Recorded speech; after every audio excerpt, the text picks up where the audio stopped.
Monatera vanachai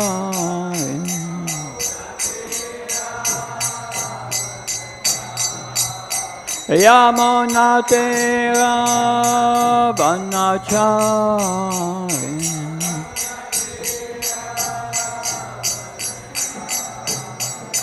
Jaya Radha Madhava Kunya Bihari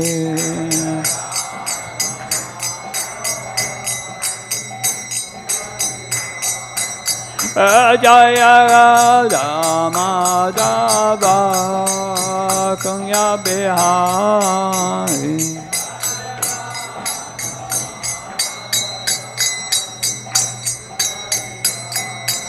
Jaya Gopijana Vallabha Givaradhari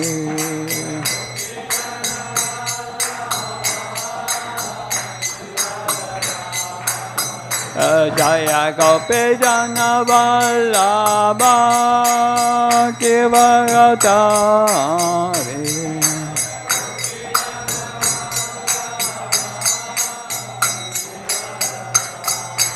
Yasodanandana Bhajana Ranjanam Yasodanandana Bhajana Ranjanam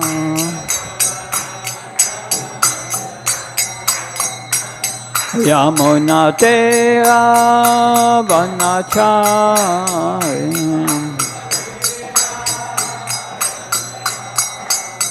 Yamunatera vanachari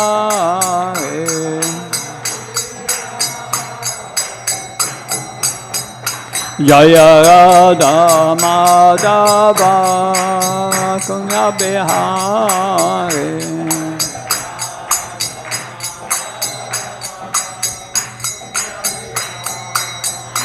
Jaya Radha Madhava Kunya Bihari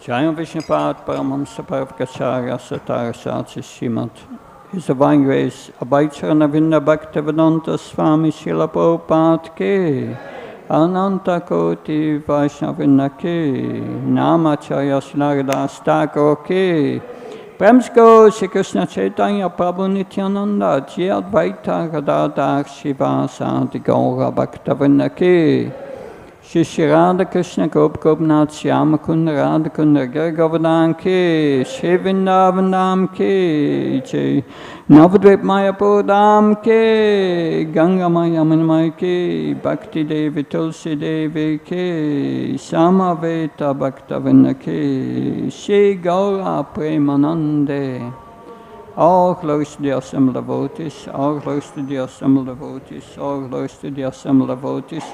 All glories to Shri Guru and Shri Gauranga. All glories to Srila Prabhupada. Om Namo Bhagavate Vasudevaya.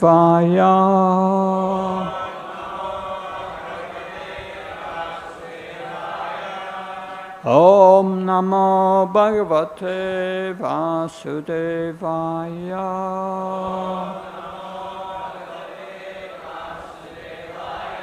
Om Namo Bhagavate Vasudevaya. Narayanam Namaskrityam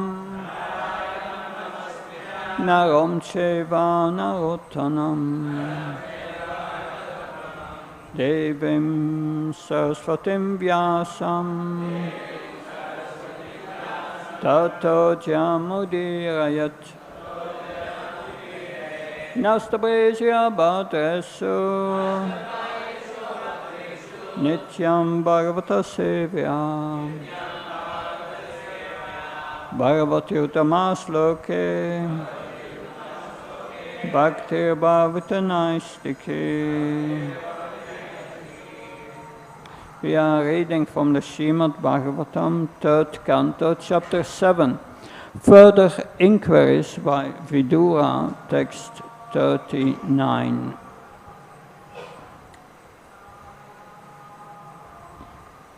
Puruṣasya saṁsthānaṁ Puruṣasya saṁsthānaṁ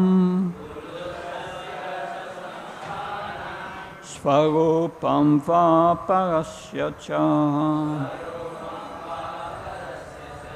jñānam sa naigamam yatat guru-śiṣya-prayojanam puruṣasya saṁsthānam svarūpaṁ va parasya ca jñānam sa naigamam yatat guru-śiṣya-prayojanam puruṣasya saṁsthānam svarūpaṁ va parasya ca jñānam sa naigamam yatat guru-śiṣya-prayojanam. Yes. Puruṣasya saṁsthānam svarūpaṁ va parasya ca jñānam sa naigamam yatat guru-śiṣya-prayojanam puruṣasya saṁsthānam svarūpaṁ va parasya ca jñānam sa naigamam yatat guru-śiṣya-prayojanam puruṣasya saṁsthānam svarūpaṁ va parasya ca jñānam sa naigamam yatat guru-śiṣya-prayojanam. Mataji's, please.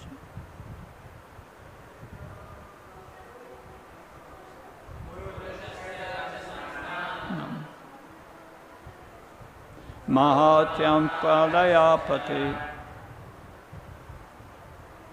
jñānam sa naigamam yatat guru-śiṣya-prayojanam puruṣasya saṁsthānam svarūpaṁ va parasya ca jñānam sa naigamam yatat guru-śiṣya-prayojanam puruṣasya saṁsthānam svarūpaṁ va parasya ca jñānam sa naigamam yatat guru-śiṣya-prayojanam. Word for word translation. Puruṣasya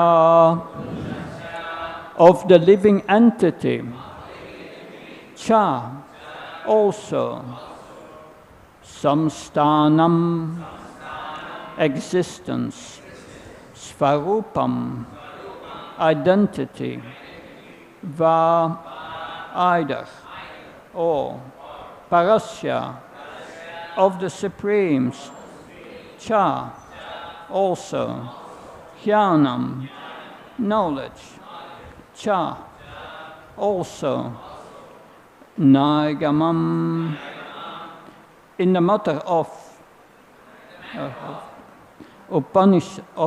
the Upaniṣads. Yat, that, tat, the same, guru, spiritual master, guru-śiṣya, disciple, prayojanam, necessity. Translation and purport by A.C. Bhaktivedanta Swami Srila Prabhupada Ki. What are the truths regarding the living entities and the Supreme Personality of Godhead? What are their identities? What are the specific values in the knowledge in the Vedas? And what are the necessities for the spiritual master and his disciples? Please repeat. What are the truths regarding the living entities and the Supreme Personality of Godhead? What are their identities? What are the specific values in the knowledge in the Vedas? And what are the necessities for the spiritual master and his disciples? Purport. The living entities are constitutionally servitors of the Lord, who can accept all kinds of service from everyone. It is clearly declared, Bhagavad Gita 5:29, that the Lord is the supreme enjoyer of the benefits of all sacrifices and penances, the proprietor of all that is manifested, and the friend of all living entities. That this is real identity. Therefore, when the living entity accepts the supreme proprietorship of the Lord and acts in that attitude, he assumes his real identity in order to elevate the living entity to this standard of knowledge. There is necessity of spiritual association. The bona fide spiritual master desires that his disciples know the process of rendering transcendental service to the Lord. And the disciples also know that they have to learn about the eternal relationship between God and the living entity from a self-realized soul. To disseminate transcendental knowledge, one must retire from mundane activities on the strength of enlightenment in knowledge in terms of Vedic wisdom. That is the sum and substance of all questions in this verse. I read the verse once again. Puruṣasya saṁsthānaṁ svarūpaṁ va parasya ca jñānam naigamam yatat guru-śiṣya-prayojanam. What are the truths regarding the living entities and the Supreme Personality of Godhead? What are their identities? What are the specific values in knowledge in the Vedas? And what are the necessities for the spiritual master and his disciples? Om Ajnanatimrandasya Chinanjala Shalakya Saksharan Militam Yena Tasmai Shri Gurave Namah Chit Chaitanya-manobhishtam Stapitam Yena Bhutale Svam Rupakadamayam Dadati Svapadantikam Vandeham Shiro Shiyuda Padakamalam Shirom Vaishnavam Sha svarūpaṁ jagajatam saganaragnatam vitam tam sadivam sadvaitam savadutam parjanasaitam Sri Krishna Chaitanya Devam Shri Radha Krishna Padan Saganalita Shivishakam Vitam Sha He Krishna Karuna Sindhu Dinabandhu Jyatpate Gopesha Gopka Kanta Radha Kanta Namastate Tapta Kansna Gaurangi Radhe Vrindavaneshvare Vrishabhane Sutadevi Pranamama Haripriye Avanka Kalptrabhasha Kipasnavevasha Patnam Pavanabhyo Vaishnavyo Namo Namah. Jaya Shri Krishna Chaitanya Prabhu Nityananda Shri Advaita Radha Shiva Sati Gaura Bhaktavrinda. Hare Krishna Krishna Krishna Hare Hare, Hare Rama Rama Rama Hare Hare. Namo Vishnu Padaya Krishna Prastaya Bhutale Srimate Bhakti Vedanta Swami Namini. Namaste Saraswata Devi Gauravani Pacharane Nirvishesha Sunyavadi Paskachai Desatarne Srila Prabhupada Ki Jai. So here we have Vidura is asking questions posing questions to Maitreya Muni. It's an entire chapter full of questions. And the next chapters, the third canto, the fourth canto, Maitreya Muni will answer all these questions. These questions are important, posing questions to the spiritual master. In Bhagavad Gita, in the purport of the verse 434, Tat fide pranipatne paraprashna sevana upadekshante teganam jñānas tat vadakshana. Srila Prabhupada writes that the combination of inquiring, asking questions to the spiritual master, and humility, that combination will lead to the deeper understanding of transcendental knowledge. Srila Prabhupada also in that purport writes that one must understand this transcendental subject matter by hearing and inquiring from the spiritual master, and must contemplate on it, how to bring it in practice and then realize it. That is the process. That's the process we are undergoing by hearing Srimad Bhagavatam. Now, later, I think in the fifth canto, you have Vitrasur. Vitrasur, externally a demon, is fighting with Indra, who is externally a pious person, very pious and very powerful, but he has still internally is a Sakam Bhaktam. Sakam means he has still some material desires. And Vitrasur is externally a demon, but internally is a pure devotee.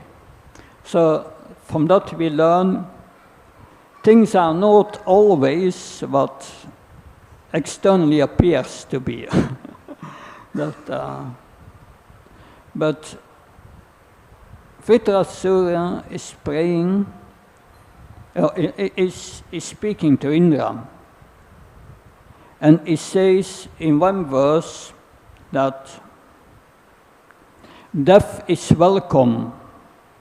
Death is welcome because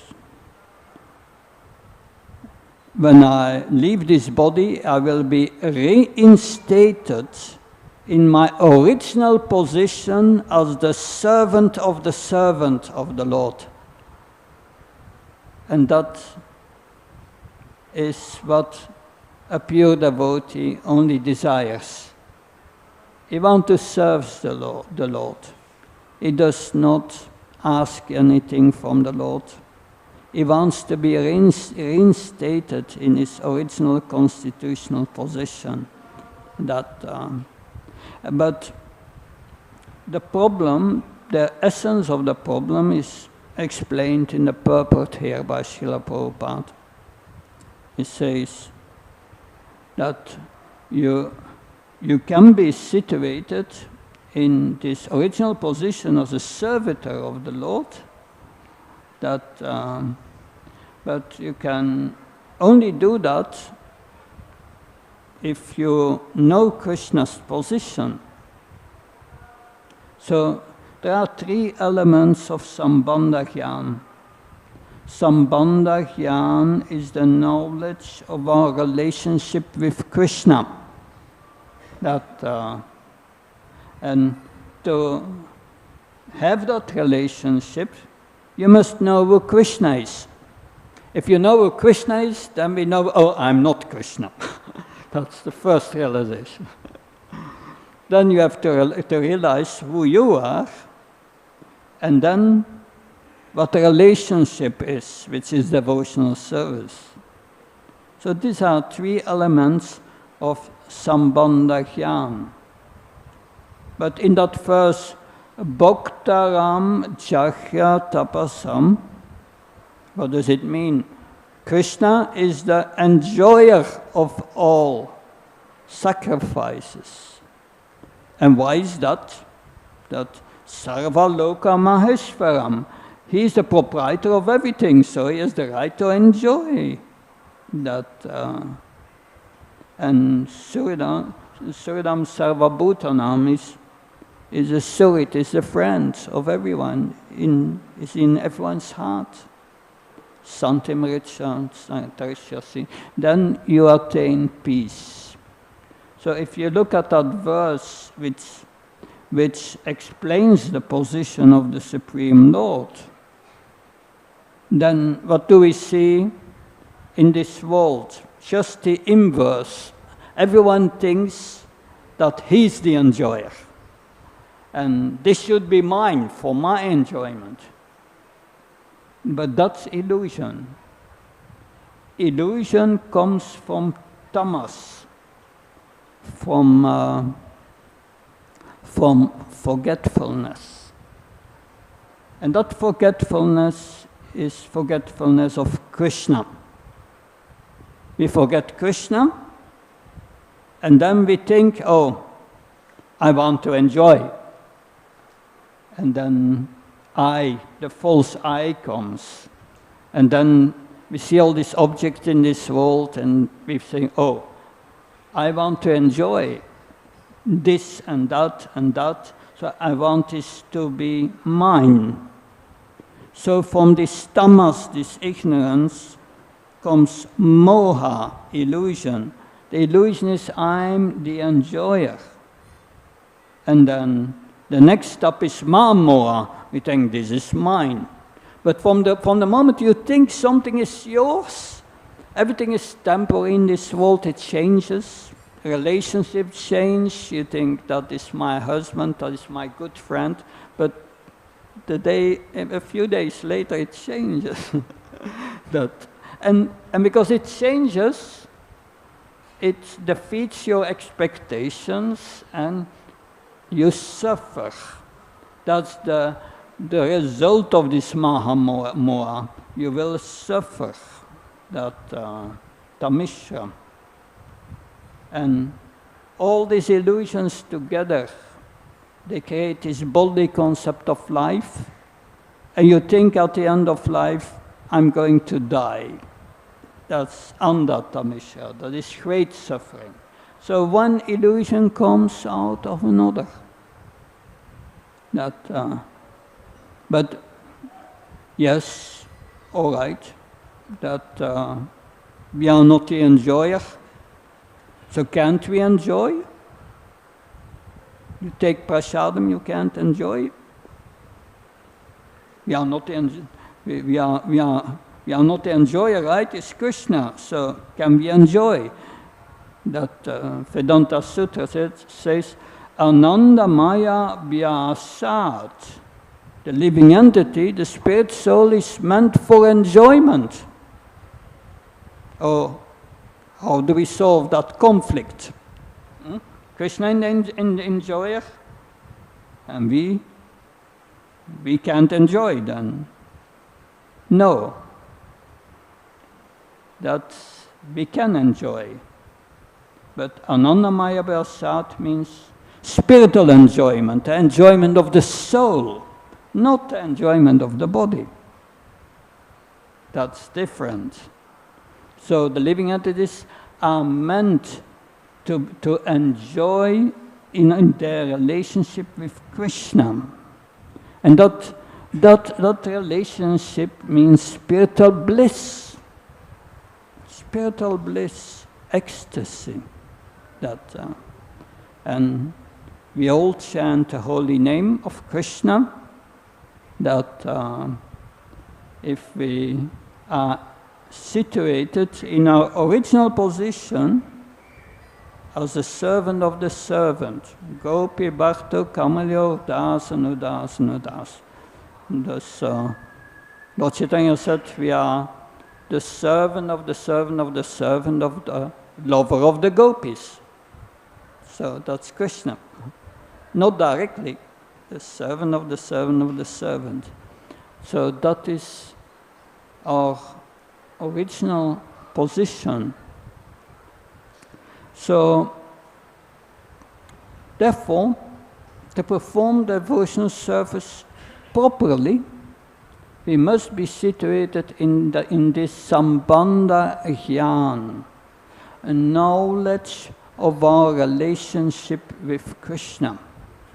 That in Harinam Chintamani, Harinam Chintamani is a work written by Srila Bhakti Vinod Thakur.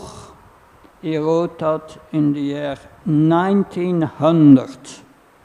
How old was Srila Prabhupada in 1900? 4 years old, yeah.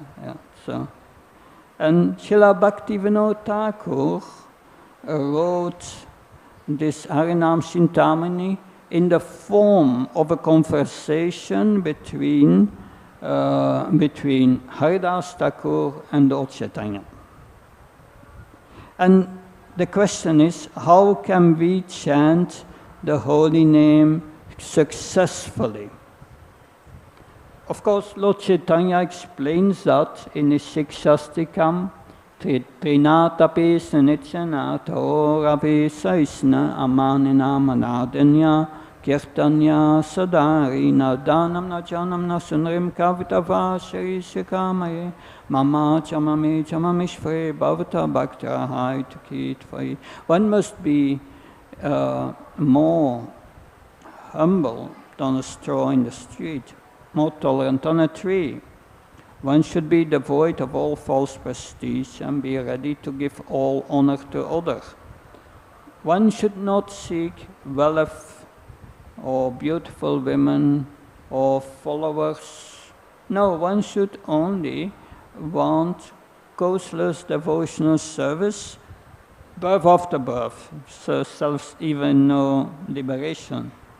So that's the mood of the chanting, but that mood you can only apply when you are situated in the sambandha jnana, in the mood of a servant of the servant of the servant.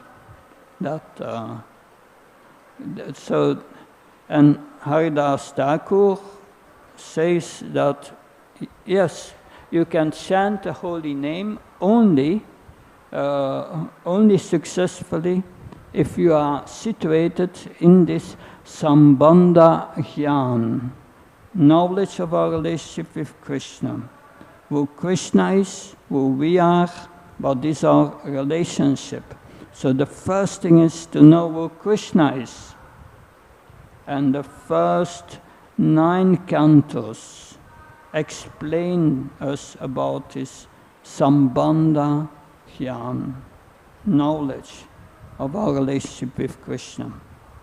And the basic elements are explained here in the purport.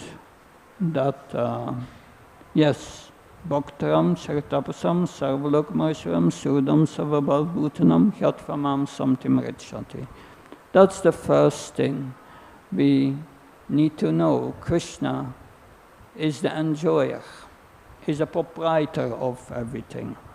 And we may think ourselves the proprietor, that you think this is my house, but factually it's a temporary sentiment, because you can only say that as long as you have this body, but we are very temporary in this body.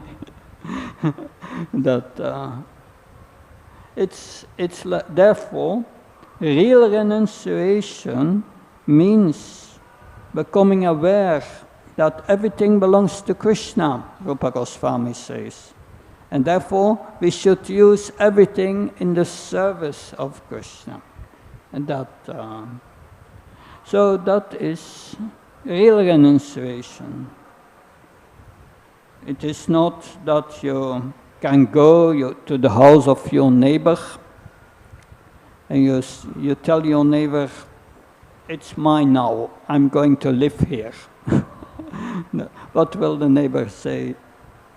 He makes a phone call and some man in a white jacket come to get you. No, it's insanity.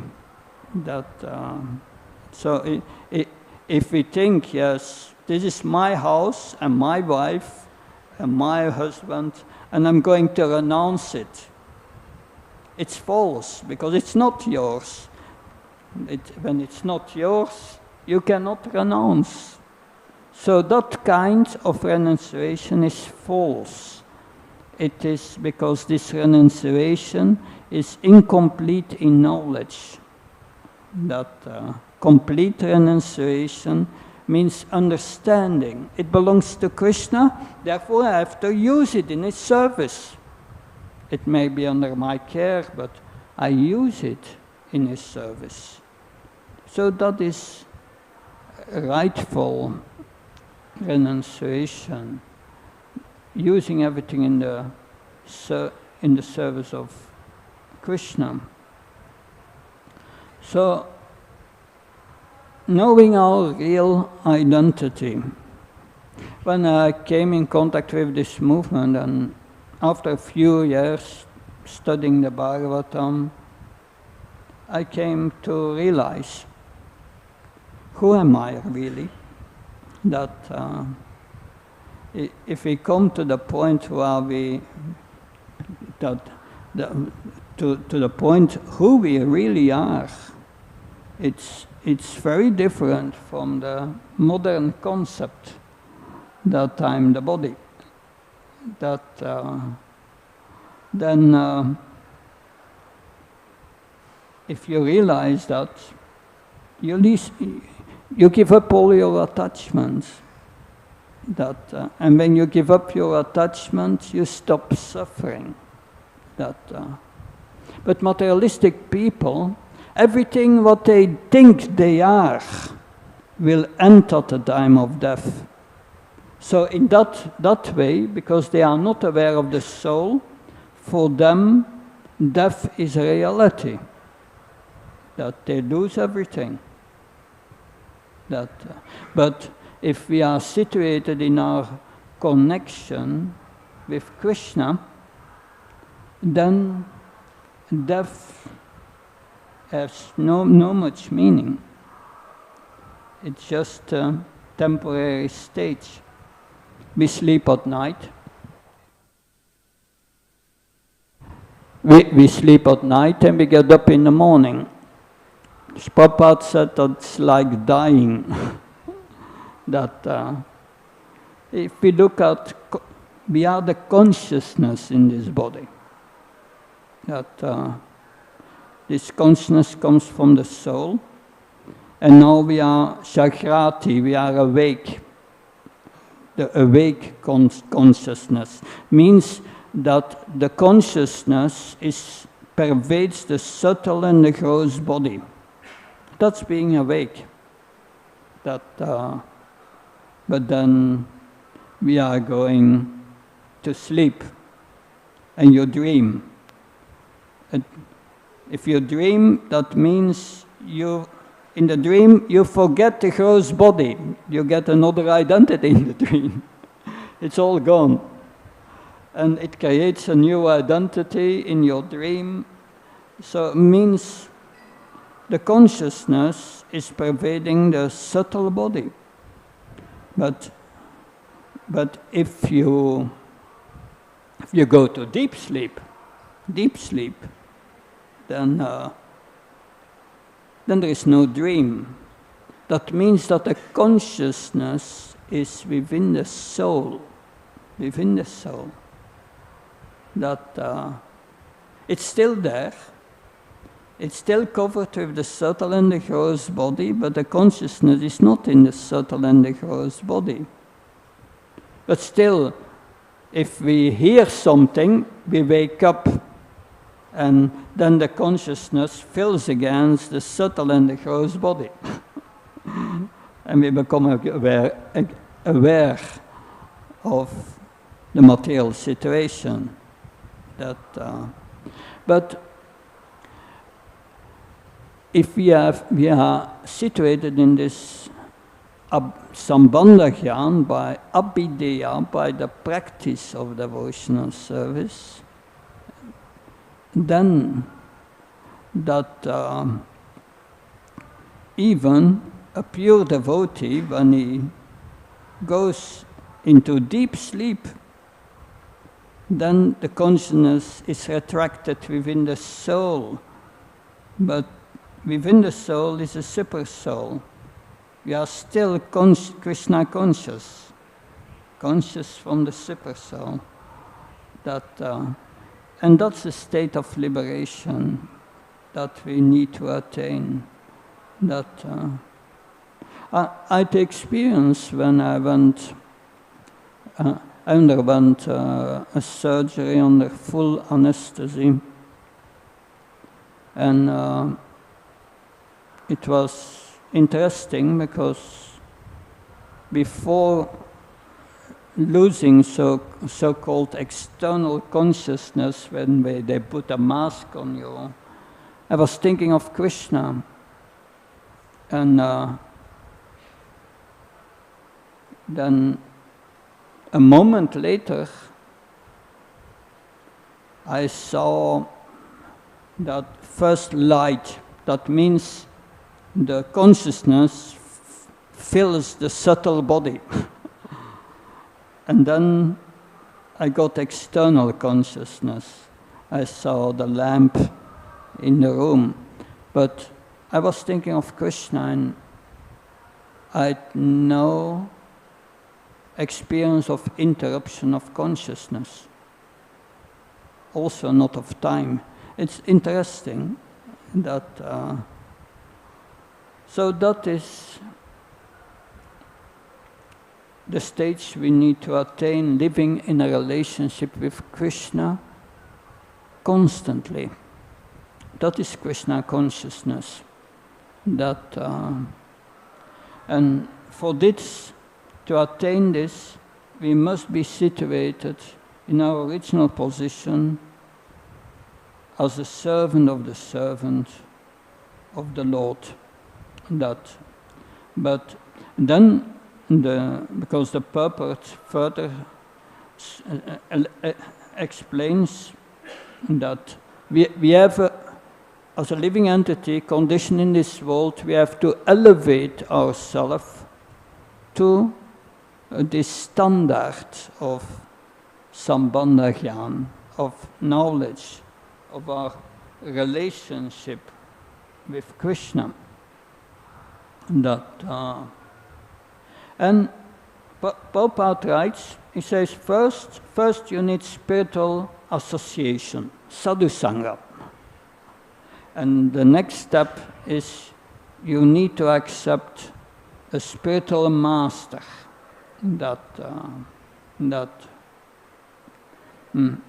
the spiritual master gives the knowledge of the process, how to render service, the bhajana kriya, how to perform devotional service. But Srila Prabhupada many times said that tat vicharnartam sagurum evabhigachat samitpani shrotyam brahmanishtam. To understand these things properly, one must approach humbly a spiritual master with firewood in hand. A spiritual master who is learned in the Vedas and firmly devoted to the absolute truth. Yeah. There is also that other verse, 11th canto, I think. Tasma gurun prabhachita shiknasu shreya uttama. You must approach the spiritual master. There is no choice. Tasmat means you must. That you must approach a spiritual master and inquire from him. So that's the process. We must become the servant of the servant of the servant of Krishna. Not directly. We have to learn from a spiritual master. Because a spiritual master, Shreya Uttam, one must inquire from the higher knowledge of how to re-establish our relationship with Krishna, how to attain this sambandha jnānam. So Prabhupada writes, and the disciple also know that they have to learn about the eternal relationship between God and the living entity from a realized soul. To disseminate transcendental knowledge, one must retire from mundane activities on the strength of the enlightenment in the knowledge of the Vedic wisdom. This is sum and substance of all questions in this verse. So this is, in a nutshell, the whole process that this sadhu sangha must lead to accepting a spiritual master, and from the spiritual master and the devotees, we learn this abhideya, how to engage in devotional service. But that engagement must be done on the strength of the Vedic wisdom. That this is not a speculation. So Srila Prabhupada gave us this process, how to purify our heart, and it said one must retire from mundane activities. How to do that is not an easy thing. Easy, not easy. Srila Prabhupada gave us a whole morning program and an evening program. If you follow that, you are very busy. We have no time for any other things. That's how we retire from mundane activities. We have no time for it. We are too busy. And Srila Prabhupada gave us a mission, too much thing to do for the organizing the preaching of Lord Chaitanya Mahaprabhu's movement. Too busy. So once Srila Prabhupada was somewhere in America, he gave a morning lecture, and some devotee asked Prabhupada, do you have lust in your mind? Interesting question. I don't know, I would not ask that to the spiritual master, but he asked it. And Srila Prabhupada humbly said, yes. Of course, Prabhupada's mind is pure, but then a little later that morning, Srila Prabhupada went out and they were going to drive him in a car to another temple. And the devotee asked the question in the morning, I opened the door, and Prabhupada looked at him and said, yes, I've lust in my mind, but I've no time for it. So that's the point. We must always be engaged in devotional service, busy, too busy, then we are always at the same side. And if we take our sadhana very serious, then we are too busy to engage in all other activities. And that is what Srila Prabhupada also says in Bhagavad Gita. We should organize our life in such a way that we cannot do anything else than thinking of Krishna 24 hours a day. Now, we have here this Sambandha Jnana, necessity for the Sambandha Jnana, knowledge of our relationship with Krishna is described. And that knowledge is in the first 9 cantos. And gradually we learn about Krishna's position, about our position, and and about the performance of devotional service. That we learn about the chanting of the holy name in the 6th canto. In the 7th canto, we learn what's a pure devotee, and then how to become a pure devotee. We have to surrender, the surrender of Bali Maharaj in the 8th canto.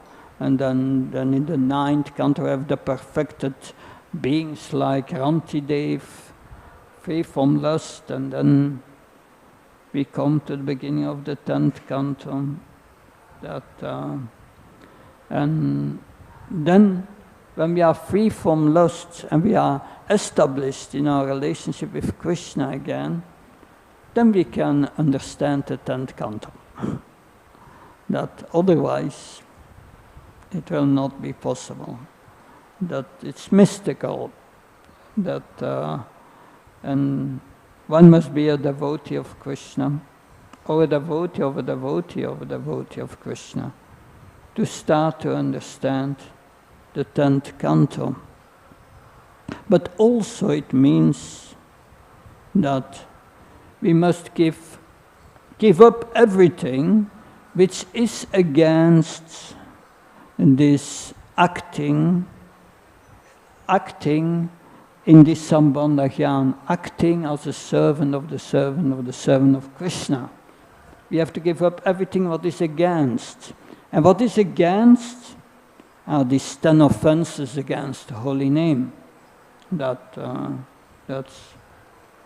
first, we must understand if we want a relationship with Krishna, we must have a relationship with his devotees, friendship with his devotees. And Madhyamadikar cultivates friendship with the devotees. Tries to develop love for Krishna, but friendship with the devotees. It's very important. If we don't love the devotees, we cannot love Krishna. If we perform this sadhu ninda, we criticize devotees, then if someone who criticizes devotees, Haridas Thakur said, is not situated in bhakti, that you can be sure.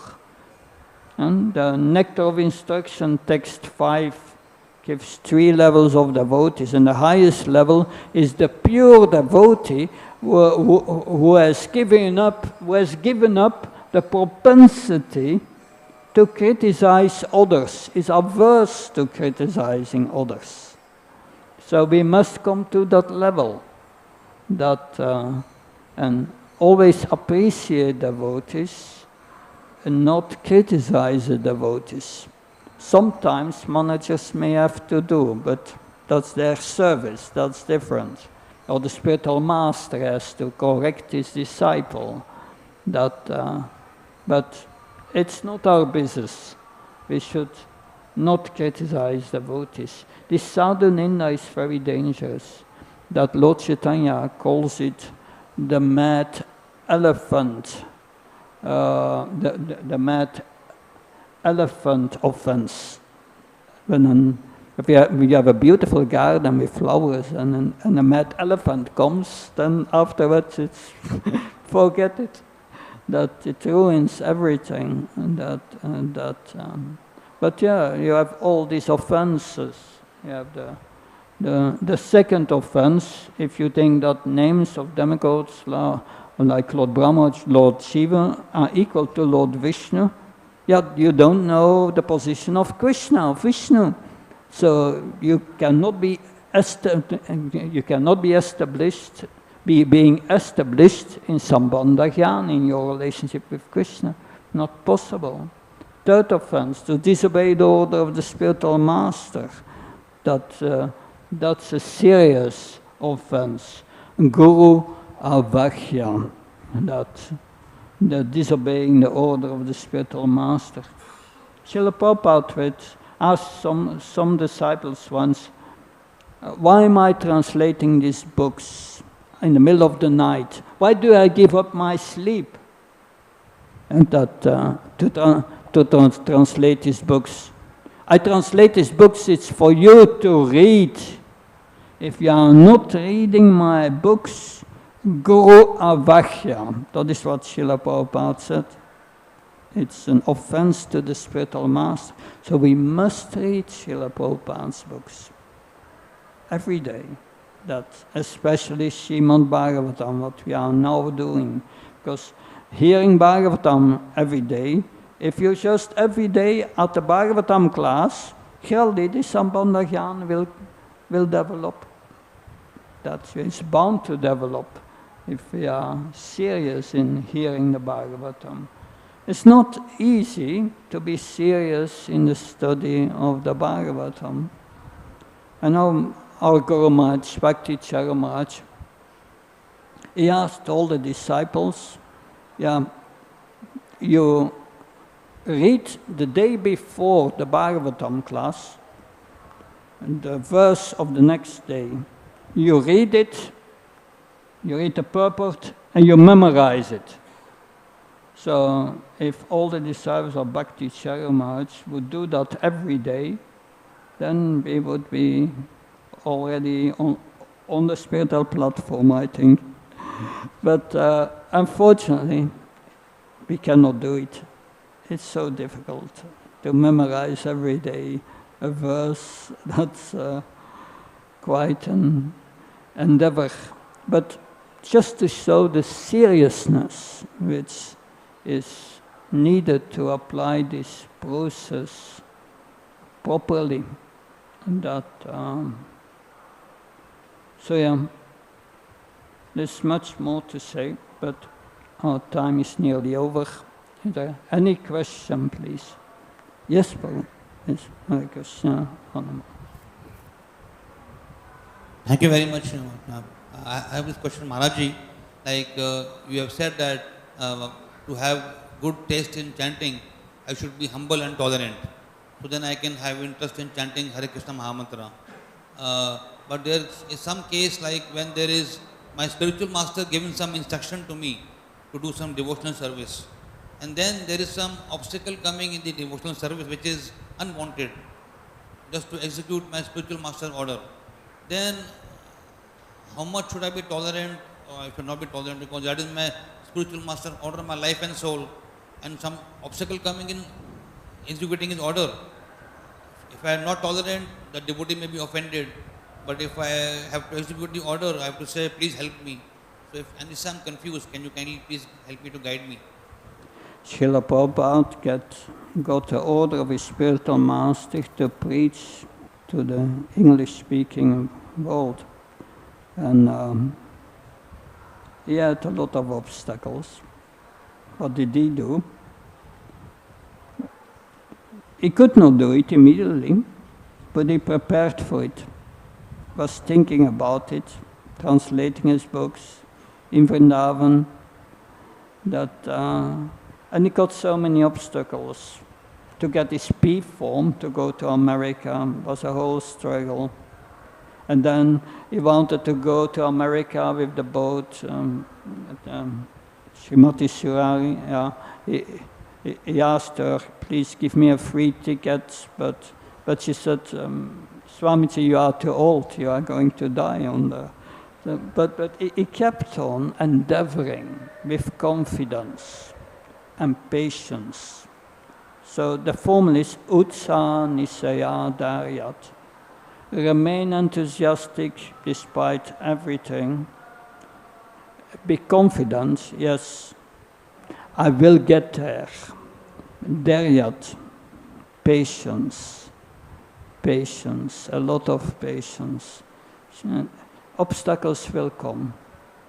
If you are engaging in preaching, is Maya going to agree with you? No. She's going to put obstacles, one after another. But Krishna wants to see if we are really serious. And if we continue endeavoring, in due course of time, we will be able to overcome them. But we should remain endeavor. That endeavor is what Krishna sees. That we should not try to see Krishna, Bhaktisiddhanta Saraswati Maharaj saying, but act in such a way that Krishna sees us, and that's the way that Krishna will see us. Don't be attached to the results. That we should strive for the results, but don't be attached. Just endeavor with your whole heart, and that's the activity of the soul. And that is what the spiritual master sees. That's what Krishna appreciates. That will lead us to perfection. Does that help? Yeah. Okay. Thank you very much. Thank you, Maharaj. Thank you very much. Okay. Thanks. Okay. Now questions. Thank you. Shantra Srimad Bhagavatam ke, Srila Prabhupada ke, Jai.